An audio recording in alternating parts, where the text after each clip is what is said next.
Okay, so today we will study the prevention of occupational disease in the working place. প্রতিষ্ঠানে occupational disease গুলা কিভাবে দূর করা যায়, এখানে কিন্তু প্রিভেনশনের কথা বলা হচ্ছে। আপনি অর্থাৎ ঘটনা ঘটার আগেই আপনি প্রিভেনশন কিভাবে করতে পারেন অকুপেশনাল ডিজিজ গুলা।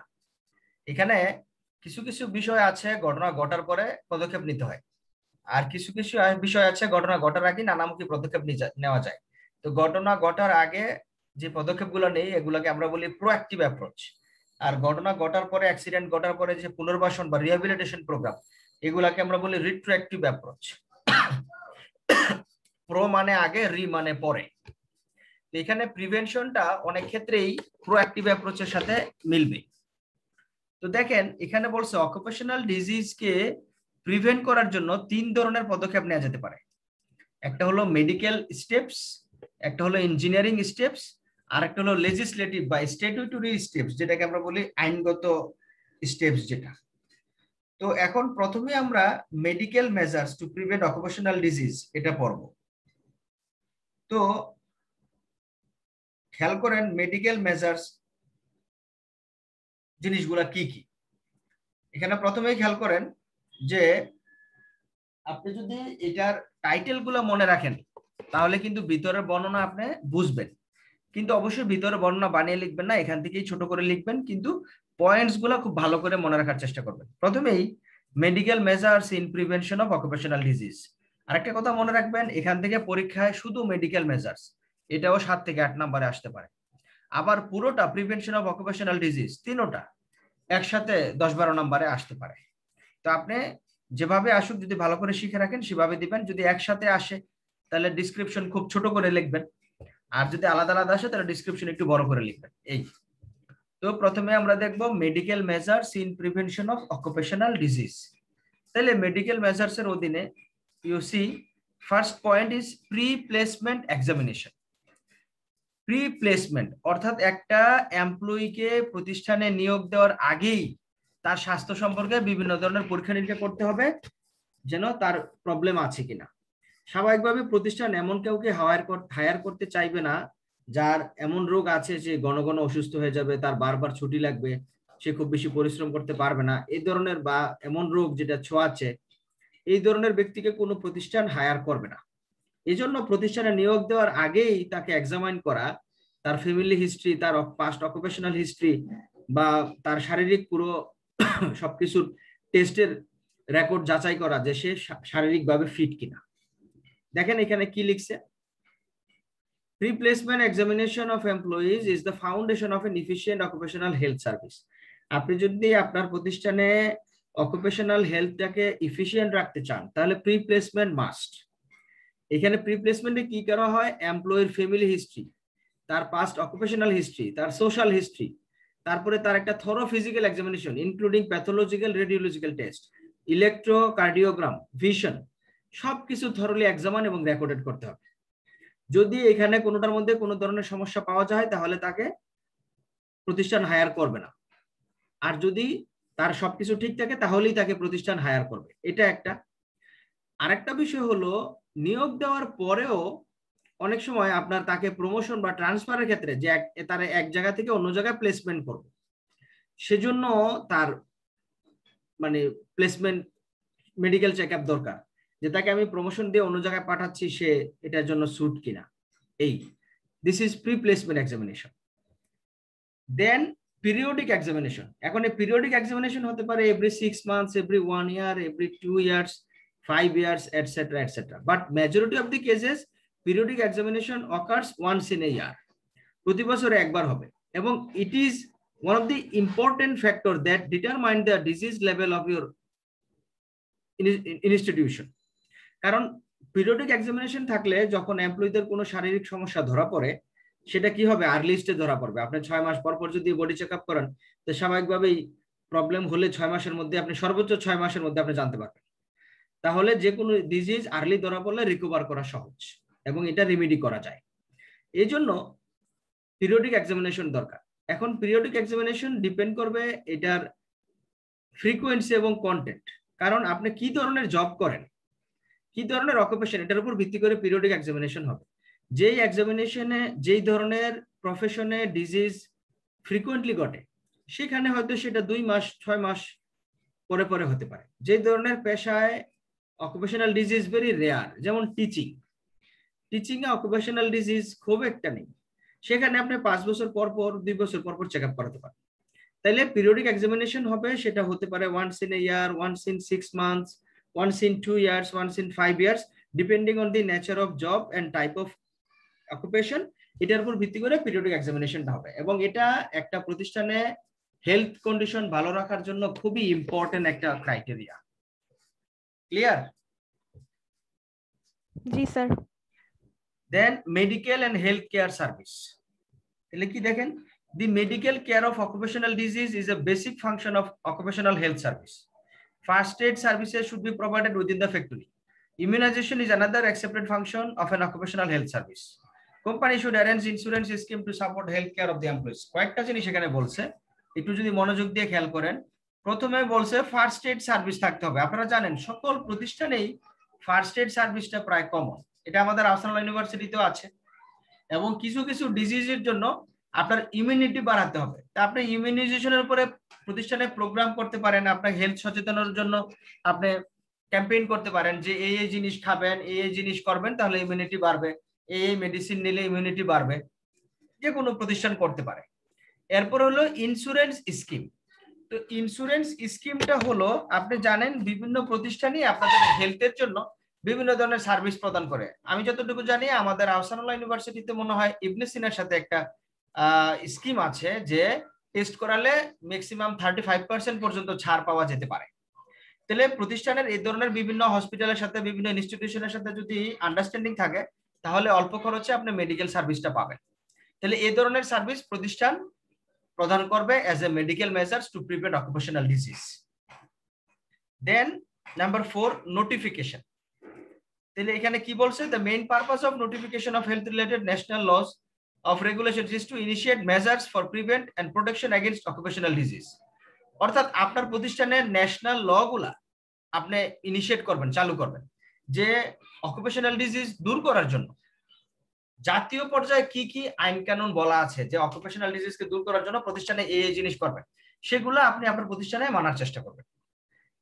এখানে আবার কি বলছে, এটা অন্যভাবে হেল্প করবে, effective application of the laws and helps to investigate the working conditions and other circumstances which have caused or suspected to have caused occupational disease. এইখানে আপনি যখন এই ল গুলা অ্যাপ্লাই করবেন, তাহলে কিন্তু আপনি ওয়ার্কিং কন্ডিশনটা ইনভেস্টিগেট করা হবে, পাশাপাশি যেই জিনিসগুলা আপনার অকুপেশনাল ডিজিজের কারণ বলে আপনার মনে হয় বা সন্দেহ হয়, সেগুলাকে আপনি প্রপারলি আইডেন্টিফাই করতে পারবেন। ক্লিয়ার হয়েছে? জি স্যার। আচ্ছা, তারপরে দেখেন number 5, supervision of working environment. Working এনভায়রনমেন্টকে পিরিয়ডিক্যালি ইন্সপেকশন করা, সুপারভাইজ করা, যে আমার ওয়ার্কিং এনভায়রনমেন্ট, প্রতিষ্ঠানের ওয়ার্কিং এনভায়রনমেন্ট ঠিক আছে কিনা। এখানে প্রতিষ্ঠানের ওয়ার্কিং এনভায়রনমেন্টে প্রতিষ্ঠানের ফিজিক্যাল স্ট্রাকচারাল এনভায়রনমেন্ট বোঝানো হচ্ছে, সেখানকার lighting, noise, temperature, drinking water আছে কিনা, শিফটিং অফ ওয়ার্ক, তারপরে তাদের কত ঘন্টা কাজ করতে হয়, নাইট শিফট আছে কিনা, এমপ্লয়িরা ফেটিক হয় কিনা, এমপ্লয়িরা বোর্ড হয় কিনা, এমপ্লয়ীদের বিনোদনের দরকার আছে কিনা, একঘেয়েমিতা আছে কিনা কাজে, এমপ্লয়ীদের কি ওভারলোড হয়ে যায় কিনা, তারপরে ইনস্ট্রুমেন্ট গুলো ঠিক জায়গায় বসানো হয়েছে কিনা, আপনার ন্যাচারাল এয়ারের কোনো ন্যাচারাল বাতাস সার্কুলেশনের সুযোগ আছে কিনা, টোটাল প্রতিষ্ঠানের এনভায়রনমেন্টকে পিরিয়ডিক্যালি পরিদর্শন করা, যে আমার ওয়ার্কিং এনভায়রনমেন্ট কি রিস্কি হয়ে যাচ্ছে কিনা। এটা একটা খুবই ভালো একটা মাধ্যম অকুপেশনাল ডিজিজ গুলা দূর করার জন্য। এটা করলে আপনার তাৎক্ষণিকভাবে আপনি যখনই কোনো প্রবলেম দেখা দিবে, যদি আপনি 2 মাস 4 মাস পর করেই ইন্সপেক্টর যান, তাহলে কোনো একটা প্রবলেম শুরু হলেই সেটা আপনি সাথে সাথে রিমুভ করতে পারবেন, যাতে করে ফার্দার বড় ধরনের কোনো অ্যাক্সিডেন্ট না ঘটে। এবং এটা করার জন্য অনেক সময় কি হয়, এক্সপার্ট ভাড়া করা হয়, মেডিকেল এক্সপার্ট, সেটা ডাক্তার হতে পারে বা এই জাতীয় অন্য কেউ হতে পারে, যে ওয়ার্কিং এনভায়রনমেন্টকে সুপারভিশনে যে এক্সপার্ট, এই জাতীয় কোনো এক্সপার্ট দিয়ে আপনি অডিট করাতে পারেন। তাহলে এটা হলো সুপারভিশন অফ ওয়ার্কিং এনভায়রনমেন্ট। তারপরে number 6, maintenance and analysis of records. তো প্রতিষ্ঠানে একটা রেকর্ড সবসময় মেইনটেইন করা, যে প্রতিষ্ঠানে কখন কি ধরনের অ্যাক্সিডেন্ট ঘটে, কি কি হ্যাজার্ড এখানে আছে, সব সময় একটা রেকর্ড মেনটেন করা, যাতে করে আপনি একটা গাইডলাইন পান ভবিষ্যতে প্ল্যানিং এবং ডিসিশন মেকিং এর জন্য। আর মনে রাখবেন, always past is shaping the future. অতীত আপনার ভবিষ্যৎকে শেপ করে, ভবিষ্যৎকে প্রভাব ফেলে। তো স্বাভাবিকভাবে অতীতে কি কি অ্যাক্সিডেন্ট হয়েছে এগুলাকে যদি আপনি মেনটেন করেন, তাহলে আপনি এগুলাকে অ্যানালাইসিস করতে পারবেন। অ্যানালাইসিস করে ওই অ্যাক্সিডেন্ট গুলার কারণগুলা কি ছিল, ওই অ্যাক্সিডেন্ট গুলা রোধ করার জন্য কোনো ধরনের পদক্ষেপ নেওয়া হয়েছে কিনা, বা এগুলা দূর করার জন্য কি কি পদক্ষেপ নেওয়া যেতে পারত। After a thorough analysis of the previous accidents and previous records, you will be able to design such a program so that future accident will not happen again. তাইলে প্রিভিয়াস রেকর্ড গুলাকে অ্যানালাইসিস করে ভবিষ্যতে যেন আর না হয়। Even যারা প্রতিষ্ঠান থেকে চাকরি করে রিটায়ারমেন্টে চলে গেছে বা এই প্রতিষ্ঠানে চাকরি ছেড়ে অন্য জায়গায় গেছে, তাদের কাছ থেকে আপনি হিস্ট্রি নিতে পারেন যে এই প্রতিষ্ঠানে অ্যাক্সিডেন্টের কারণগুলো কি কি, এই প্রতিষ্ঠান থেকে কিভাবে আরো হ্যাজার্ড কমানো যায়, সেই ব্যাপারে আপনি পদক্ষেপ নিয়ে লং টার্ম আপনি বেনিফিট পাবেন। This is one of the most important medical measures to prevent occupational disease. Clear হয়েছে? জি sir. Then last one under medical measures, health education and counselling. এটা হলো আপনি আপনার প্রতিষ্ঠানের সকলকে হেলথকে ভালো রাখার জন্য বিভিন্ন মাধ্যম এগুলা অ্যানালাইসিস করা শেখান, তাদেরকে এই ব্যাপারে এডুকেট করা। কি যে ব্যাপারটা দেখেন, health education should start before the employee starts his assignment. অর্থাৎ all the risk at the working place and protective measures for them should be explain to him. আপনার এই প্রতিষ্ঠানে কি কি রিস্ক আছে, এই রিস্কগুলা থেকে বাঁচার জন্য আপনি কি কি পদক্ষেপ মেজার নেবেন, সেগুলা এমপ্লয়িকে জানানো। He should be frequently reminded about the dangers in the working place through the media of health education such as charts, handbills, posters and organization magazine. অর্থাৎ এই প্রতিষ্ঠানে কি কি রিস্ক আছে, কি কি ডেঞ্জার সামনে হতে পারে, কি কি বিষয়ে বেশি সতর্ক থাকা দরকার, এগুলোর ব্যাপারে আপনি আপনার এমপ্লয়ীদেরকে ফ্রিকোয়েন্টলি তাদেরকে শিক্ষিত করবেন, তাদেরকে জানাবেন, চার্ট আকারে, হ্যান্ডবিলের মাধ্যমে, পোস্টারের মাধ্যমে তাদেরকে সচেতন করবেন এই ব্যাপারে যে আমাদের এই প্রতিষ্ঠানে এই প্রবলেম হতে পারে, তোমরা এই ব্যাপারে সবাই সচেতন থাকবা। তাদেরকে এই ব্যাপারে এডুকেশন করা, কাউন্সেলিং করা, পরামর্শ দেওয়া। These are some of the most important ways to prevent occupational disease. তাহলে আমরা অকুপেশনাল ডিজিজ দূর করার জন্য মেডিকেল কি কি মেজার্স বা পদক্ষেপ নেওয়া যেতে পারে, এমন 7টা বা 8টা পয়েন্টস আমরা পড়লাম। আপনাদেরকে আবারও এখানে বলে রাখি, এই 7টা পয়েন্টস এর বাইরেও কিন্তু মেডিকেল মেজারের পয়েন্টস আসতে পারে। এটা আপনারা গুগলে সার্চ করতে পারেন, নিজেরা এগুলো পড়ার পরে চিন্তা ভাবনা করে আরো 2-একটা অ্যাড করতে পারেন। এখন এই মেডিকেল মেজার যেগুলো পড়লাম, এগুলো একটু 2 মিনিটে রিভিউ করেন, দেখেন কোনোটার মধ্যে যদি কোনো ধরনের কোনো কোশ্চেন তৈরি হয়, let me know so that I can explain again.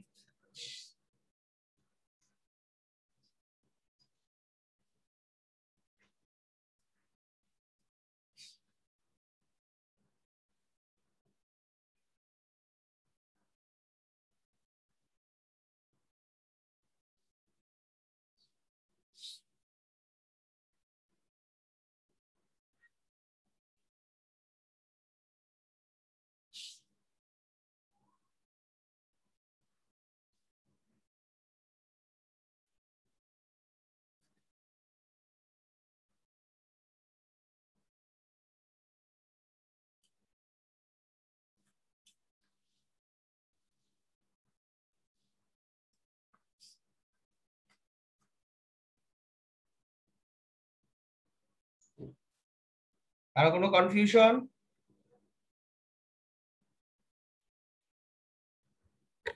Hello? না স্যার। আচ্ছা, যদি না থাকে তাহলে এটা গেল medical measures. Then we will discuss engineering measures. তো ইঞ্জিনিয়ারিং মেজার্স নাম শুনে বুঝতে পারতেছেন, এখানে প্রতিষ্ঠান, অনেক সময় প্রতিষ্ঠানের কার্যক্রম শুরু হওয়ার আগে আমরা বিভিন্ন ধরনের কাজ করতে পারি। আমার যে ওভারঅল যে ইনফ্রাস্ট্রাকচার বা এই জাতীয় বিভিন্ন কিছু থাকে যেগুলা ইঞ্জিনিয়ারিং পার্সপেক্টিভ থেকে আমরা করতে পারি প্রতিষ্ঠান থেকে অকুপেশনাল ডিজিজ দূর করার জন্য। সেগুলা কি? প্রথমেই নাম্বার 1 দেখেন, প্ল্যান্ট লেআউট এন্ড ডিজাইন। তো প্ল্যান্ট বলতে কি বোঝায় আমরা আপনাদেরকে বলছি এর আগে, overall infrastructure of an organisation. সেখানে আপনার ম্যান মেশিন থেকে শুরু করে টোটাল যে রুম, যে কন্ডিশন, রুমের যে লাইটিং, টেম্পারেচার, একজনের সাথে যে space, total cleanliness, everything is included in the plant system. তো এখানে বলছে এই জায়গাটাতেও আপনি শুরুতেই মানে প্রতিষ্ঠান রেডি করার সময় আপনি মানে এই প্ল্যান্ট লেআউট এবং ডিজাইন এমন ভাবে করতে পারেন যাতে এখানে অকুপেশনাল হেলথের কোনো ধরনের সমস্যা না হয়। সেটা কি দেখেন, স্ট্রাকচার, মেশিন, ইকুইপমেন্ট, টুলস আর the main factor of safety and occupational health. তারপরে এমপ্লয়ীদের proper space, ventilation, floor condition, lighting. এই এরেশন মানে কি একজন গুগল থেকে বের করে বলতে পারেন? তারপরে থাকতে পারে machine guarding, cleanliness, use of safety gears. এই সব কিছু আপনার কনজিনিয়াল ওয়ার্কিং এনভায়রনমেন্ট মেনটেন করতে আপনাকে হেল্প করবে। তাহলে আপনার দায়িত্ব হলো প্রতিষ্ঠান তৈরি করার সময় এই জিনিসগুলো মাথায় রাখা, যাতে করে হেলথের ভায়োলেশন না হয়। ক্লিয়ার? জি স্যার। তাহলে এটা হলো প্ল্যান্ট লেআউট ডিজাইন।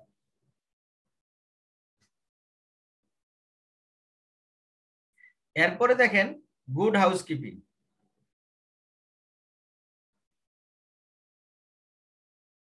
আপনারা কি এরেশন মানে বের করতে পারছেন? এরেশন মানে হলো একটা মাধ্যম যেটা দিয়ে রুম থেকে এই এয়ার সার্কুলেশন হতে পারে, এমন একটা ওয়ে।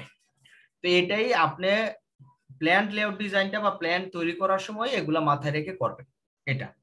তারপরে দেখেন good housekeeping, clean and good work environment not only keep good health but also freshes mind. এখানে বলছে হাউসটা অলওয়েজ এমন ভাবে রাখবেন যেটা সবসময় নিট এন্ড ক্লিন থাকে, যেটা আপনার শরীরকে এবং মনকে প্রভাবিত করবে। তাহলে কি বলছে, equipment, tools and other material should be keep systematically and orderly so that less time and effort are required to use ইট।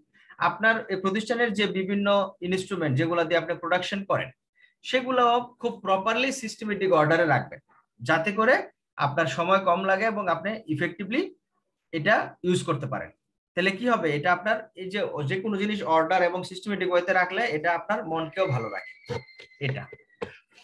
তারপরে জেনারেল ভেন্টিলেশন।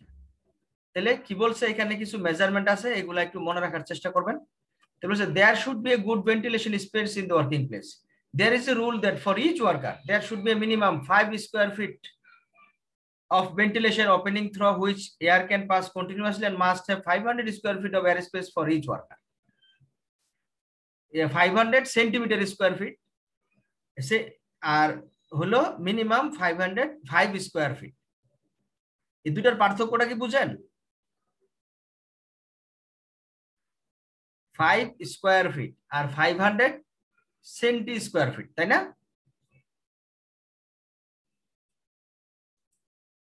হ্যালো,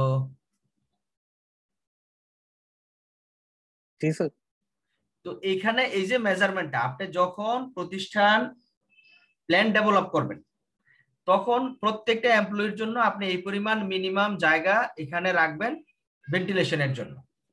ইচ ওয়ার্কারের জন্য এই পরিমাণ ভেন্টিলেশন রাখতে হবে, এটা কিন্তু রুলস। আমরা যখন লেবার ল আপনাদেরকে পড়াবো তখন এই জিনিসগুলা আবার আসবে, যে লেবারদের সেফটি এনশিওর করা বা লেবারদের রাইটস কি কি আছে সে অনুযায়ী প্রতিষ্ঠান তাদের জন্য কি কি করতে বাধ্য, এটা কিন্তু মাথায় রাখতে হবে। এরপরে দেখেন নাম্বার 4, লোকাল এক্সহস্ট ভেন্টিলেশন।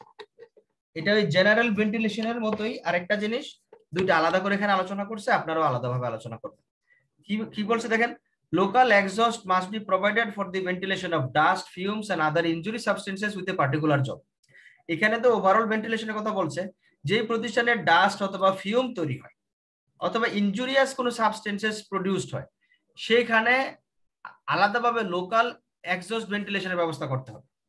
সেটা কি দেখেন, this harmful matter must be trapped by enclosure and extracted at source before they contaminate the general working place.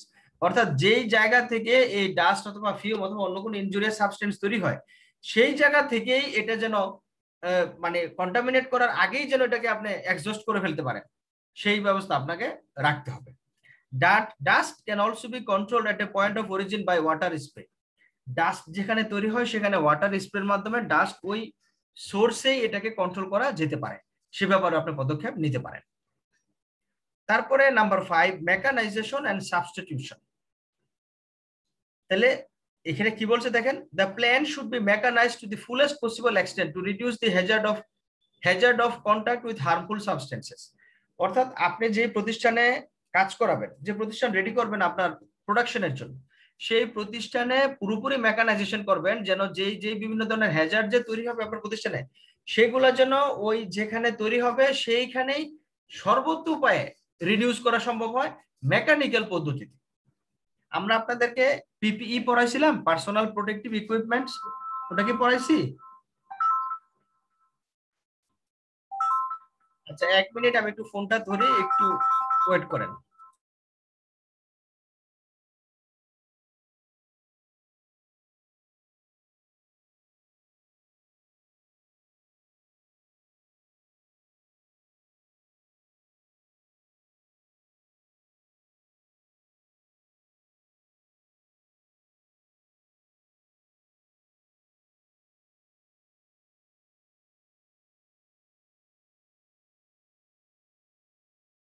আপনাদের কি আমি পিপিই পার্সোনাল প্রোটেক্টিভ ইকুইপমেন্ট ওই চ্যাপ্টার পড়াইছিলাম নাকি ইন্ডাস্ট্রিয়াল হ্যাজার্ডের পরে এটা শুরু করছি? স্যার ওটা পড়ানো হয়নি। আচ্ছা ওটা পড়াই নাই, তাহলে ওটা পড়ানোর সময় আমরা দেখবো। দেখেন এখানে কি বলছে, যে আমি আমার প্রতিষ্ঠানটাকে পুরোপুরি মেকানাইজড এবং সাবস্টিটিউশন সমবলে করব। মেকানাইজড মানে হলো যেখানে আমার হ্যাজারটা তৈরি হবে ওই সোর্সে যতখানি সম্ভব হ্যাজারটাকে কমাই দেওয়া। আর সাবস্টিটিউশন হলো কোনো একটা হার্মফুল ম্যাটেরিয়ালকে যদি আমি হার্মলেস কোনো সেফ ম্যাটেরিয়াল দ্বারা সাবস্টিটিউট করতে পারি, তাহলে সেটাকে আমি সাবস্টিটিউট করব। অথবা কোনো একটা বড় ধরনের হ্যাজার্ড যদি থাকে, এটা যদি আমি কোনো ছোট একটা হ্যাজার্ড দিয়ে সাবস্টিটিউট করতে পারি, যেটা রিস্কি না, নেগলিজিবল কোনো হ্যাজার্ড দিয়ে সাবস্টিটিউট করতে পারি, তাহলে সেটা আমি চেষ্টা করি। That means during the making of the organization or institution for production, you will remember that where possible we will reduce the hazard by significant margin, or if we can substitute the hazard by a safe instrument or negligible hazard, তাহলে mechanisation হবে, সাবস্টিটিউশনও হতে পারে। দেন isolation কি বলছে দেখেন, critical and offensive operations may be separated or isolated in a building so that employees workers are not directly connected with it. Certain operations can be done at night, holidays, in the absence of a usual staff. অর্থাৎ যেই operation গুলো খুব critical এবং dangerous, যেগুলাতে Hazard বেশি, risk খুব high, বড় ধরনের অ্যাক্সিডেন্ট ঘটতে পারে, এগুলাকে আপনি সকলের যে কর্মস্থল সেই জায়গা থেকে আইসোলেটেড কোনো বিল্ডিং এ নিতে পারেন, বা আইসোলেটেড কোনো রুমে নিয়ে যেতে পারেন, বা এই ধরনের ক্রিটিক্যাল অপারেশন গুলো আপনি হলিডে বা নাইটে করতে পারেন, যাতে সকল এমপ্লয়িরা ছুটিতে থাকে, যে দু একজন এগুলো ডিল করবে শুধুমাত্র সেই দু একজন থাকবে। তাইলে ক্রিটিক্যাল অপারেশন গুলো আইসোলেশন করার মাধ্যমে আমরা অনেকখানি সেফটি এনশিওর করতে পারি বা অকুপেশনাল ডিজিজ প্রিভেন্ট করতে পারি। দেন নাম্বার 7, প্রোটেক্টিভ ডিভাইস। তাহলে প্রোটেক্টিভ ডিভাইস কি দেখেন, protective gears must be provided to the employees who work in hazardous working environment. তো যেই এনভায়রনমেন্টটা খুবই হ্যাজার্ডাস এবং এখানকার হ্যাজার্ড আমরা সাবস্টিটিউট করতেও পারিনি, মেকানাইজেশনের মাধ্যমে রিডিউসও করতে পারছি না, তাহলে এটাকে কি করতে হবে, এই হ্যাজার্ডের সাথে ডিল করার জন্য আমাকে পর্যাপ্ত পরিমাণ প্রোটেক্টিভ গিয়ার, যেটাকে আমরা এই করোনা সিচুয়েশনে বলি পিপিই, পার্সোনাল প্রোটেক্টিভ ইকুইপমেন্ট, আপনাদের একটা চ্যাপ্টারই আছে সেটা পড়াবো আমি এই চ্যাপ্টারটা শেষ হলে, সেই ধরনের পদক্ষেপ নেওয়ার দরকার পড়তে পারে। Then last one, statistical monitoring and research. এটা বলছে এই যে আপনার এই প্রতিষ্ঠানে বিভিন্ন ইন্টারভেলে হেলথ এবং এনভায়রনমেন্ট সম্পর্কে আপনি অকুপেশনাল গ্রুপদের কাছ থেকে ডেটা কালেক্ট করবেন, করে এগুলাকে মনিটর করবেন, এমপ্লয়ীদের যে তাদের ভিকটিমের রেট কত, বা কি কি এনভায়রনমেন্টাল এক্সপোজার বা হেলথ রিস্কের সাথে তারা এক্সপোজ করতেছে, এই জিনিসগুলোকে আপনি সবসময় মনিটর করবেন এবং স্ট্যাটিস্টিক্যাল অ্যানালাইসিস করবেন অতীতের ঘটনাগুলো নিয়ে। দেখেন statistical monitoring comprises the review at regular intervals of collected data on health and environmental exposure of occupational groups. আপনার এমপ্লয়ীদের যে হেলথ এবং এনভায়রনমেন্টাল এক্সপোজার হয় এটার উপর ভিত্তি করে রেগুলারলি ডেটা কালেক্ট করবেন আপনি। This monitoring provides individual health care of an employee. It provides monitoring the rate of increase of those levels of victims. Research provides the condition of the work environment and different disease control program. তো এই জিনিসগুলো data collection করে regular ইন্টারভেলে যখন আপনি এমপ্লয়ীদের নিকট থেকে data collect করবেন, করে এগুলাকে অ্যানালাইসিস করে রিসার্চ করার মাধ্যমে কিন্তু আপনি কিভাবে এই প্রবলেমগুলো থেকে উঠতে পারবেন সে ব্যাপারে আপনি নতুন নতুন পদক্ষেপ, নতুন নতুন প্রোগ্রাম চালু করতে পারবেন। তাহলে এই জিনিসগুলো ইঞ্জিনিয়ারিং পার্সপেক্টিভ থেকে আমরা করব, ডেটা কালেকশন করব রেগুলার ইন্টারভ্যালে, এবং এগুলোকে অ্যানালাইসিস করে কিভাবে এই প্রবলেম থেকে, অকুপেশনাল ডিজিজ থেকে আমরা বাঁচতে পারি সেই ব্যাপারে আমরা বিভিন্ন ধরনের পদক্ষেপ নিতে সুযোগ পাবো। ক্লিয়ার? জি স্যার। তো আজকে আমরা মেডিকেল এবং ইঞ্জিনিয়ারিং মেজার্স পড়লাম, এই দুটাই এখানে বড়। লেজিসলেটিভটা আমাদের 10 মিনিট 15 মিনিটের একটা লেকচার, এটা আমরা নেক্সট ক্লাসে শেষ করে অন্য একটা চ্যাপ্টারে চলে যাব। আজকে আমরা এখানেই থাকবো, লেকচার এতটুকুই থাকবে। আজকের এইটুকু লেকচারের মধ্যে কারো কোনো কনফিউশন থাকলে জিজ্ঞেস করতে পারেন, এবং এগেইন কালকের এক্সামের ব্যাপারে যদি কারো কোনো কোয়েরি থাকে যারা পরে আসছেন তাহলে এখন বলতে পারেন। স্যার টাইম কতটুকু? Time total 45 minutes uploading time সহ। এখন কেউ 5 মিনিটে আপলোড করতে পারলে 40 মিনিটস লিখবেন, কেউ যদি মনে করেন না আমার জন্য 8 থেকে 10 মিনিট হলে ভালো হয় তাহলে 35 মিনিটস লিখবেন। In total there will be 45 minutes. আমাদের 50 মিনিটস এর ক্লাস, আমরা 45 মিনিটস রাখছি পরীক্ষার জন্য। যথাসময়ে গুগল ক্লাসরুমে আপনার কোশ্চেন এবং লিংক আপলোড করে দিব আমি। 1-2 মিনিট আগেই পাবেন, কাজেই এর আগে যদি ক্লাস থাকে টিচারকে বলে 2-4 মিনিট বা 5-10 মিনিট আগে বের হয়ে পরীক্ষার জন্য একটু দেখতে পারেন। ওকে, তাহলে এতটুকুই থাকলো। আমরা এখন অ্যাটেন্ডেন্সের দিকে যাচ্ছি, সবাই মনোযোগ দিয়ে অ্যাটেন্ডেন্স দেন। ID 1, Yes, sir.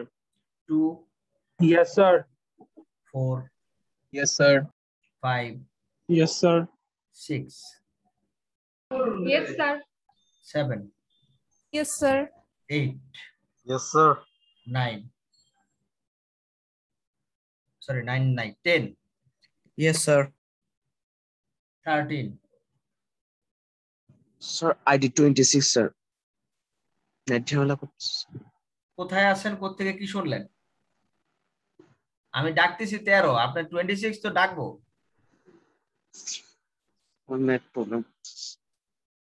কি বলতেছেন বুঝি নাই। আমি ডাকলাম 13, আপনি বলতেছেন 26। 13 নাই, 13 এর বাবার অসুস্থতা আপনারা অনেকেই জানেন, কোনো আপডেট আছে? জি স্যার, বাবা মারা গিয়েছে। ইন্না লিল্লাহি ওয়া ইন্না ইলাইহি রাজিউন। ওকে, ঠিক আছে। ID 14, present sir. 15, Yes, sir. 16, present sir. 17, Present, sir. 18, Yes, sir. 19, yes sir. 20, present sir. 21, yes sir. 23, yes sir. 24, present sir. 25, 25, 26, Yes, sir. 27, Yes, sir. 28, yes sir. 29, present sir. 30, yes sir. 31, yes sir. 32, present sir. 33, Present, sir. 34, 36, Yes, sir. 37, Yes, sir. 38, Present, 39, sir. 41, Present, sir. 42, Present, sir. 43, Yes, sir. 44, 44, 45, present sir. 46, Yes, sir. 47, sorry, 48, yes sir. 49, yes sir. 50। Yes sir. জি, কেউ কিছু বলছিলেন, বলেন। Sir আমি 49, sir আমি গত ক্লাসে present ছিলাম। আমার ইন্টারনেট খুব ফ্লাকচুয়েট করে, লাস্টের দিকে আপনাদের রেসপন্স শুনতে পাইনি। 49 প্রথম ক্লাস ছাড়া সব ক্লাসে আছেন। আমি আচ্ছা, রিঅ্যাড 003, Yes, sir. 006, Yes, sir. 25। Yes, sir. আচ্ছা, আমি আপনাদেরকে 1 মিনিট একটু জিজ্ঞেস করি, আপনারা কি আমার লেকচার বুঝতে পারেন তো ঠিক মতো নাকি না? Yes, sir. জি বুঝতে স্যার। পারছি। কোনো পরামর্শ থাকলে যে এইভাবে পড়ানো সমস্যা হচ্ছে, আমার মনে হচ্ছে ওভাবে পড়াইলে ভালো হয়, তাহলে আমার সাথে আলোচনা করতে পারেন।